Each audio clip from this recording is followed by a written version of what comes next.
Hi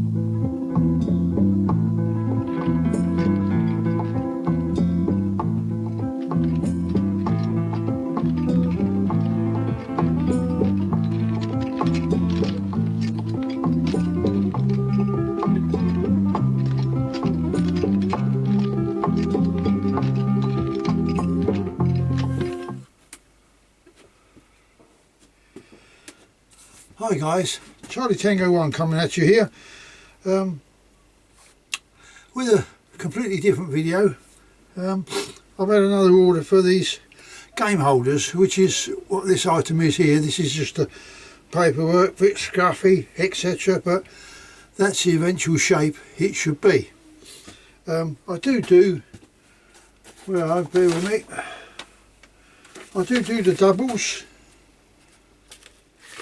or whichever way you want to look at it, but to be quite honest, the doubles are not very viable, because what you get on a double is basically the same as what you can get on a single. So you could get 12 birds on here nearly, and then you got the other side 12 birds there. And when you've got 24 birds on your shoulder, you know you've got them.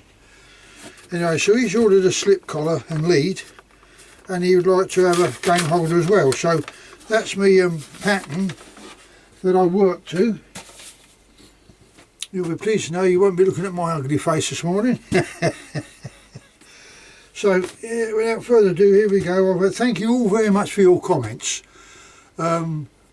I actually didn't receive any sarcastic ones, just ones compliments really. Thank you very much. So I try to please wherever I can. Now I just previously bent this brass rod, which in total is 24 inches when straight, and this is the jig that I've made, and it goes with this gadget here. And what happens is, when I've put it on, this little piece here rides on this. You'll see when I start to bend. The reason I've bent this one first before starting the video is because different grades of brass work different. And believe it or not, the brass I get is from B&Q. That's over here in England, which is equivalent to your Harbour Freight over the other side of the pond there. So, but doing this first bend, this tends to happen if you've got the wrong grade. So you get so far, then ping, it just snaps. You could heat it up, I suppose, but then you can't handle it because you've got to have gloves on all the time. So this is where I've gone down this route. Anyway, it's turned out okay, this one. So without further ado, I'm now going to do, and what I do tend to do is keep going back to the pattern to make sure I've got the right angle. So I'll put the pattern down here in front of the voice. You can't see it, but there we go. Now I've done markings. Now the markings are, I used to do 2 inches, but it wasn't always until I perfected it. So now from here up to here is 6.5 inches on the inside of this, not on the outside, on the inside, 6.5 inches, and then I go 1 3/4, mark it again, then go another 1 3/4, and then you should just end up with just 1 inch on the end. Because ideally what you want on the top end, when it's stood up like that with a funny shape, I said is 2 inches across for the leather strap or canvas strap, whichever you prefer really. So there we go. I've got other things in the pipeline I'd like to put on video, but I'm waiting for them to turn up. So without further ado, let's get this show on the road, so to speak. Right, now I'm going to put that in here. Not in here, because I don't want to bend it. This particular one goes in here, and I've already marked on the jig where I want to bend this. So I'll bring it down like that, and I'll put this down in there, and that pin has now gone in between these two here, and I've got to bend it. So here we go. Here's the first bend, which is going to make something like a figure Y.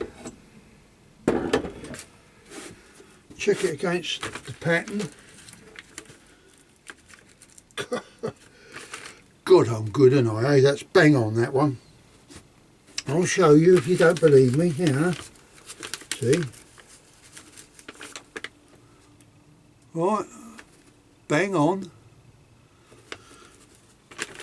Now I've got to do the other one. So what we do is we turn it over, put it in there, and we do the same again. But at this time it's all a little bit more, I think. And we marry that up against the pattern. Oh dear, I'm so good. Where are we? Let's get that right. It's nearly right, I think that's about right. So let's, right, we'll go with that one. Now what we have to do is turn it over the other way, because I want to bend this way now. So without further ado, put it on the mark.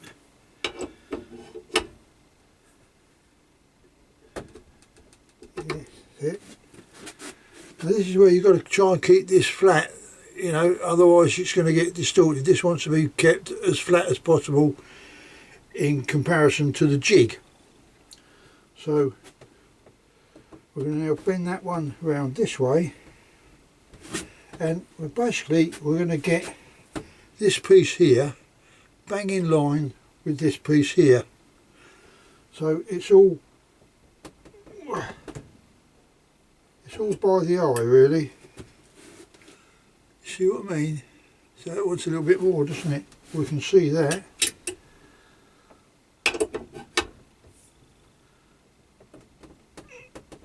You've got to allow for a little bit of, it might be too much, I don't know yet. You've got to allow for a little bit of spring in the metal.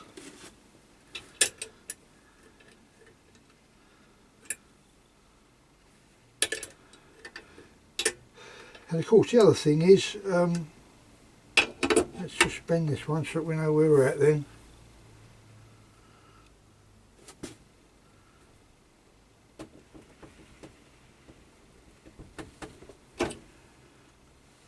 What I did want to mention, what I found out was the hard way was, you can only bend the metal one way. Now that you might think, what do you mean one way? Always bend it with the waist. That's this at the moment is still the waist, up this end of the jig. Because what happens, I'll show you in slow motion what happens when I bend this tool round here to make this shape. What happens is this piece here actually moves along like that as you're bending it. So you can bend it like that, and that will move like that. So always use the waist, because if you turned it round the other way like that and went to bend it, you are shortening this piece here.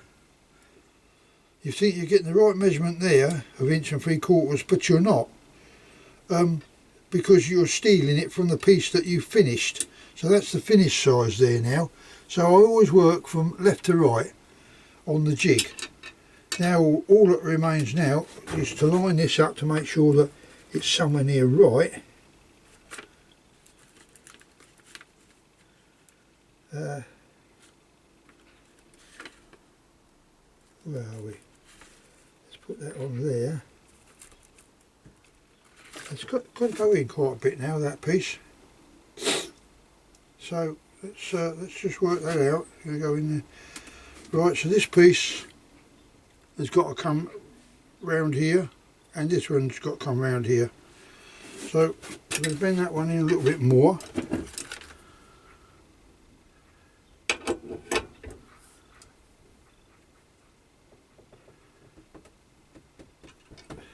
Doesn't want much because you're going to be joining the two, see? That was a springy bit.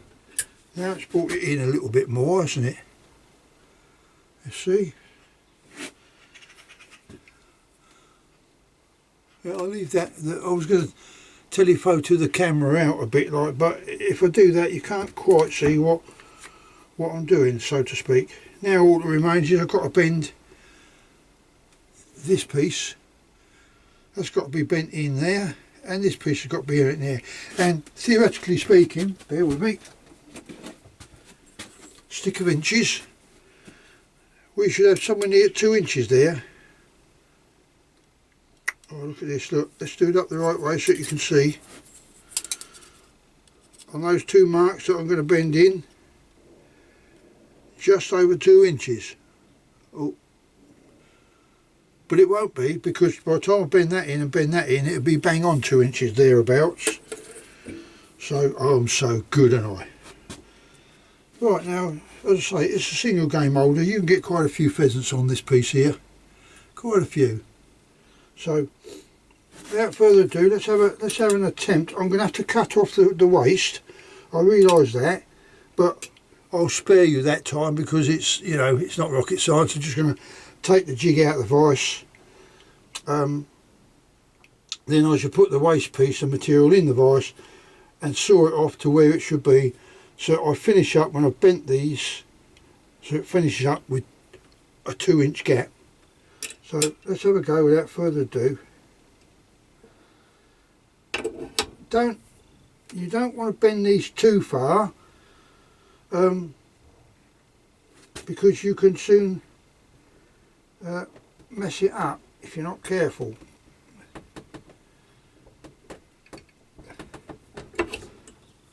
So that way, and I'll just hope it's all going to go right.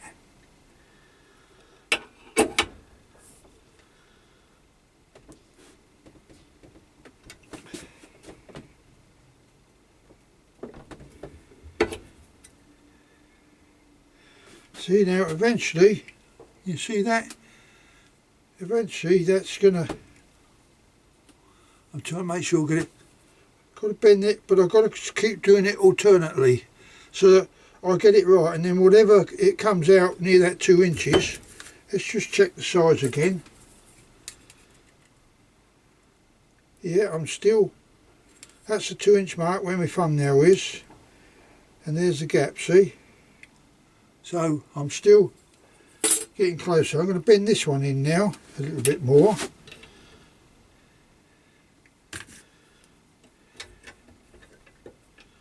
See, now that's wrong. You've got to do it from the waist side.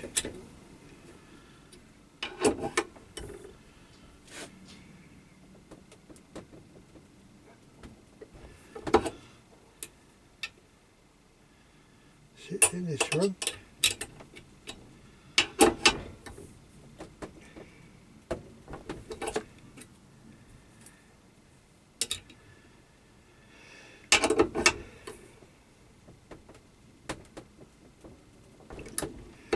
And if you need to close this gap up here a bit more, so it, you know, like close it up there, it's no problem. All you do, just bend these 2 pieces in a little bit so that the 2 ends meet.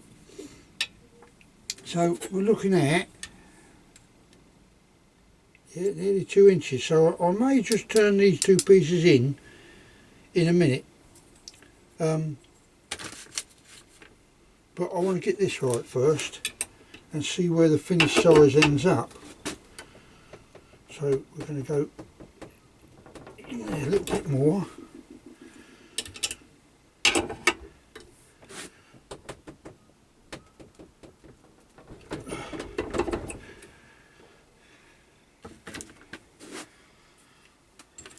This is the bit where you've got to do it little bit at a time, otherwise what's going to happen is you're going to mess it up. So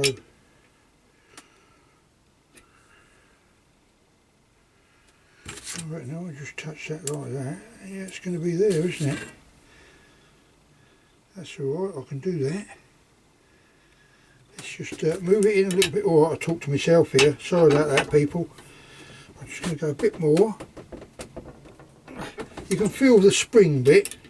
So take up the springy bit, like there, and now pressure, it's going to bend a bit more. There you go. Look. That's not bad. Blimey, be glad to see that, ain't it? Now measure this piece here, 2 inches. Yeah, I'm happy with that. And then what I can do is, when I cut this surplus off, all I've got to do is get a bit of, I don't know, bit of wire, something like that, bit of wire, put it round this piece here just to close it in if I want. And what I use is 55% silver in my brazing rods. So, but I'm not going to leave the camera running while I'm brazing this, because it can take a little while to get the metal up to temperature. Also it'd be so damn noisy, because the camera is only just above my voice here. It would just be too noisy for you. Times I'll get this blowtorch going, you know, you're going to know it's going. So, alright, without further ado, I'm going to take the jig out of the vise. Now I've got the pattern I want, and saw off the surplus on this piece here, these 2 little bits here. Take that off, and then I'll bring you back.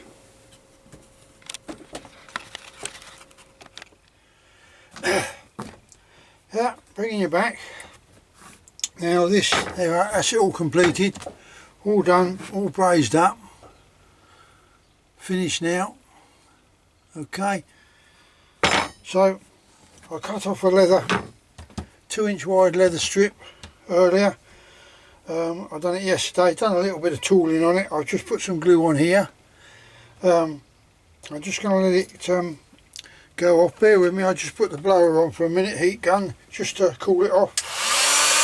Well, not cool it off, to dry it off.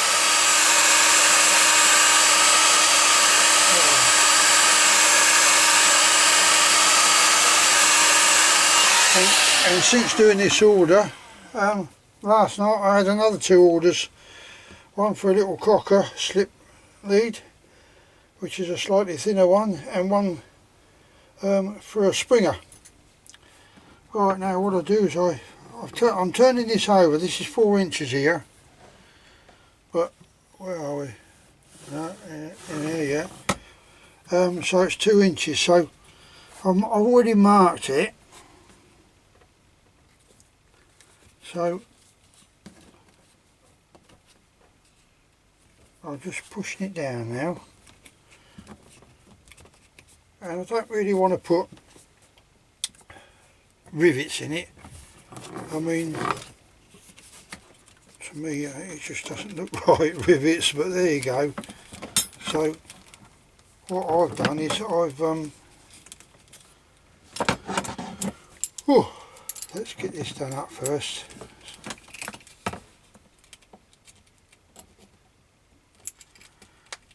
There we go. Bring that back a little bit. I don't know if you can see that actually, can you?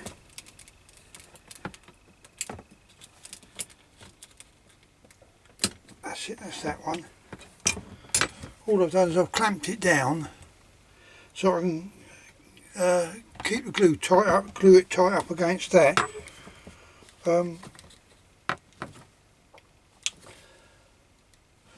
Do the other side, so what I'll do is I'll get this other clamp and I'll do the same there. Turn that round.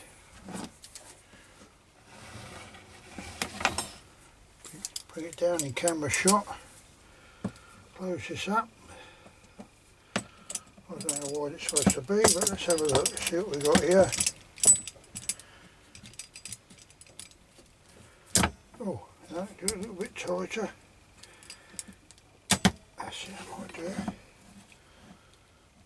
Yeah, might hold it a bit better.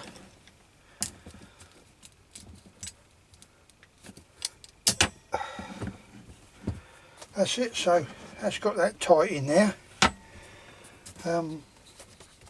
And then what I can do is I can stitch that down. I'll give that a bit of a hammering in a minute. So this is the, let's turn it over for you. I've just done a little bit of tooling on here, just as you, I don't know if you can see it or not, I think you can. And that's how I've done the other end. Just bring it closer, I don't think you can see.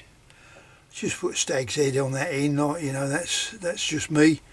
And 3 rows of stitching. I don't go across the leather, and I have said this in another video, and the reason I don't go across the leather is if you can visualise, I don't know how you get your stamps on the other side of the pond, but on this side they come on a piece of paper and they've got all these little tiny perforated holes all the way round, and all you do is just pull them apart like that and you're left with a stamp. Well, that's how easy they pull apart. Well, if you go a cross stitch across these, it's the same principle. You're making it weak. So when you get weight on here, when you get all them birds on there, and this is laying over your shoulder, you're pulling on those stitching, it'll just part. And that's why I don't do it. People, you see them all go across there, but really you're weakening it. You're not strengthening it, you're weakening it. But there you go, that's not a little rant, that's just my little, you know, the way I see it and the way it happens. So I think that might be stuck enough now, so let's just release that on. As I say, it is a strong glue. There we go. Now what I'm going to do is, let's bring the old angle up here a bit, and I'll just bang that down.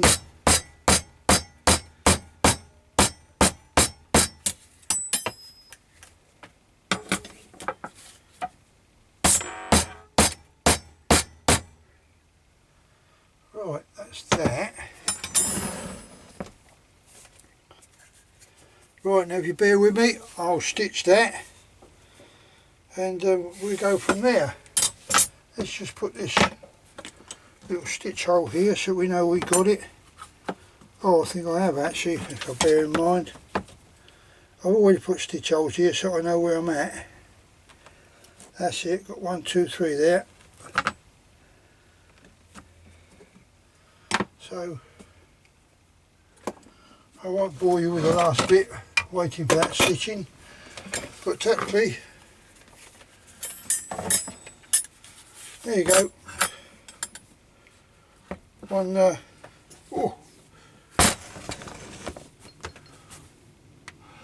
let's get you right.